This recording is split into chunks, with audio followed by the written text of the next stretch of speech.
Earlier this month, a 9-year-old was shot at the River West Apartments in South Peoria. He was only wounded, but this crime is still reverberating through Peoria politics. Taylor Fleming brings you more from last night's City Council meeting.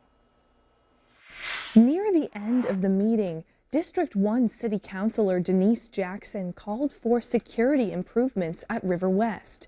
She said she met with City Manager Patrick Urick on Monday and discussed this with him. I mentioned some longstanding issues with regards to lighting. I have been hearing from residents for a couple of years about dark areas in and around River West. District 1 Councilwoman Denise Jackson says she received another call from a concerned citizen after meeting with City Manager Patrick Urick. Jackson is proposing that property management companies be required to have security on the premises, like cameras and personnel, especially in areas vulnerable to violent incidents. She thinks this would help prevent similar violence in the future.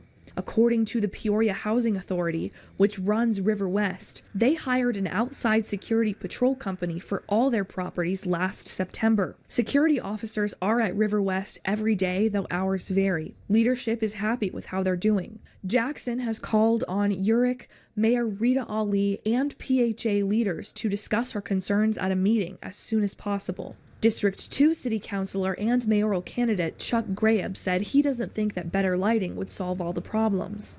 If you hear something going on outside and you see people who are potentially car burglars, do not confront them on your own. Call the police. In a statement, PHA leaders told 25 News that data from Peoria police shows most violent crimes in the area, including the shooting that injured the 9-year-old, are committed by people who don't live in River West. PHA is considering upgrading and implementing security cameras at their properties that will connect with the larger police system.